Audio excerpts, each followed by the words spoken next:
ಆಟ ಆಡುವ ಕ್ರೀಡಾಂಗಣದಲ್ಲಿ ಕೂಲ್ ಡ್ರಿಂಕ್ಸ್ ಮಾಫಿಯಾ ನಡೀತಾ ಇದೆಯಾ? T20 ವಿಶ್ವಕಪ್ ವೇಳೆ ಅಭಿಮಾನಿಗಳ ಆರೋಗ್ಯದ ಜೊತೆ ಚೆಲ್ಲಾಟ ಆಡಲಾಗ್ತಾ ಇದೆಯಾ? ನೆದರ್ಲ್ಯಾಂಡ್ಸ್ ವರ್ಸಸ್ ನಮೀಬಿಯಾ ಪಂದ್ಯದ ವೇಳೆ ಸಿಬ್ಬಂದಿಯ ಅಸಲಿ ಮುಖವಾಡವೊಂದು ಪರಿಚಯಗೊಂಡಿದೆ. ಆಟ ಆಡೋ ಕ್ರೀಡಾಂಗಣ ಅಂದ್ರೆ ಆಪರೇಷನ್ ಮಾಡೋ ಥಿಯೇಟರ್ ಇದ್ದ ಹಾಗೆ. T20 ವಿಶ್ವಕಪ್ ವೇಳೆ ಅಭಿಮಾನಿಗಳ ಜೀವದ ಜೊತೆ ಚೆಲ್ಲಾಟ. ನೆದರ್ಲ್ಯಾಂಡ್ ವರ್ಸಸ್ ನಮೀಬಿಯಾ ಪಂದ್ಯದ ವೇಳೆ ಸಿಬ್ಬಂದಿಯ ಅಸಲಿ ಮುಖವಾಡ. ಅರುಣ್ ಜೇಟ್ಲಿ ಕ್ರೀಡಾಂಗಣದಲ್ಲಿ ಫುಡ್ ಸೇಫ್ಟಿ ಫೇಲ್ ಆಗಿದೆ. ಅದಕ್ಕೆ ಸಾಕ್ಷಿ ಎಂಬಂತೆ ಒಂದು ದೃಶ್ಯ ಲಭ್ಯವಾಗಿದೆ. ಬಿಸಾಡಬಹುದಾದ ಕಪ್ಪುಗಳಿಂದ ಬಾಟಲಿಗೆ ಪಾನೀಯ ರೀಫಿಲ್ ಮಾಡಲಾಗ್ತಾ ಇದೆ. ಅರುಣ್ ಜೇಟ್ಲಿ ಕ್ರೀಡಾಂಗಣದ ನೈರ್ಮಲ್ಯ ಹಗರಣ ಬಯಲಾಗಿದೆ. ಸಾಮಾಜಿಕ ಜಾಲತಾಣದಲ್ಲಿ ವಿಡಿಯೋ ಭಾರಿ ವೈರಲ್ ಆಗಿದ್ದು, ಅಧಿಕಾರಿಗಳ ಮೌನಕ್ಕೆ ಸಾರ್ವಜನಿಕರ ವ್ಯಾಪಕ ಆಕ್ರೋಶಗಳು ವ್ಯಕ್ತವಾಗಿದೆ. ಕುಡಿಯೋ ಡ್ರಿಂಕ್ಸ್ ಬಾಟಲು, ಖಾಲಿ ಬಾಟಲ್ಗಳನ್ನು ರೀಸೈಕ್ಲಿಂಗ್ ಮಾಡೋ ಅಧಿಕಾರ ಮತ್ತು ಕಾನೂನು ನಮ್ಮ ದೇಶದಲ್ಲಿದೆ, ಇಲ್ಲ ಅಂತಿಲ್ಲ. ಆ ದೃಶ್ಯವನ್ನು ಗಮನಿಸ್ತಾ ಇದ್ದೀರಿ ನೀವೀಗ. ಒಂದು ಪೆಪ್ಸಿನೋ, ಕೊಕೊಕೋಲಾನೋ, ಮತ್ತೊಂದು ಮಗದೊಂದು ಬಾಟಲ್ಗಳು ರೀಫಿಲ್ ಮಾಡಬಹುದು. ಆದರೆ ಅದಕ್ಕೆ ಮುಂಚಿತವಾಗಿ ಕೆಲ ಮುಂಜಾಗ್ರತಾ ಕ್ರಮಗಳಿದೆ.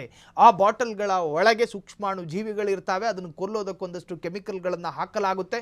ಅದಾದ ನಂತರ ಅದನ್ನು ಸ್ವಚ್ಛವಾಗಿ ತೊಳಿಬೇಕು. ಕಂಪನಿಗಳು ಅನುಸರಿಸಬೇಕಾದ ಕೆಲವೊಂದು ರೂಲ್ಸು, ನಿಯಮ, ರೀತಿ ರಿವಾಜುಗಳಿದ್ದಾವೆ. ಬೇಕಾಬಿಟ್ಟಿ ಕೂಲ್ ಡ್ರಿಂಕ್ಸನ್ನು ಕುಡಿದು ಬಿಸಾಕಿದ ಬಾಟಲ್ಗಳನ್ನು ತೆಗೀತಾನೆ, ಅಲ್ಲೇ ರೀಫಿಲ್ ಮಾಡ್ತಾನೆ. ಅದಕ್ಕೆ ಅವನು ಕೂಲ್ ಡ್ರಿಂಕ್ಸೇ ಆಗ್ತಾವನೋ ಅಥವಾ ಬೇರಿನ್ನೇನಾದರೂ ಆಗ್ತಾವನೋ ಗೊತ್ತಿಲ್ಲ. ಅದನ್ನು ಕ್ರೀಡಾಂಗಣದಲ್ಲಿ ಕ್ರೀಡೆಯ ಪ್ರೇಮಿಗಳು ಆಡಿಯನ್ಸ್ ರೂಪದಲ್ಲಿ ಬಂದಿರ್ತಾರೆ ನೋಡಿ, ಅವರು ಖರೀದಿ ಮಾಡ್ಕೊಂಡು ಕುಡಿತಾರೆ. ಅವರ ಆರೋಗ್ಯದ ಕಥೆ ಏನು, ಅವರ ಆರೋಗ್ಯದ ಪರಿಸ್ಥಿತಿ ಏನು, ಅದಕ್ಕೆ ಯಾರು ಉತ್ತರ ಕೊಡ್ತಾರೆ? ನೆದರ್ಲ್ಯಾಂಡ್ ವರ್ಸಸ್ ನಮೀಬಿಯಾ ಪಂದ್ಯದ ವೇಳೆ ಸಿಬ್ಬಂದಿಯ ಅಸಲಿ ಮುಖವಾಡ ಬಯಲಾಗಿದೆ.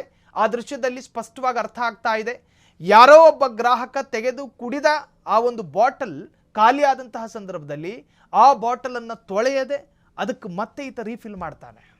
ರೀಫಿಲ್ ಮಾಡಿ ಬೇರೊಬ್ಬ ಗ್ರಾಹಕನಿಗೆ ಕೊಡ್ತಾನೆ. ಈ ತರಹದ ವ್ಯವಹಾರ ಕ್ರೀಡಾಂಗಣದ, ಅದರಲ್ಲೂ ಕೂಡ ಮೈದಾನದಲ್ಲಿ ನಡೀತಾ ಇರೋದು.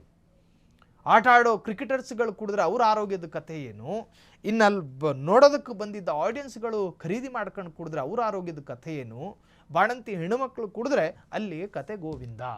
ಒಟ್ಟಾರೆ ಈ ತರಹದ್ದೊಂದು ವಿಡಿಯೋ ವೈರಲ್ ಆಗಿದ್ದು ವ್ಯಾಪಕ ಪರವಿರೋಧ ಚರ್ಚೆಗೂ ಕೂಡ ಈ ವಿಡಿಯೋ ಕಾರಣವಾಗಿದೆ.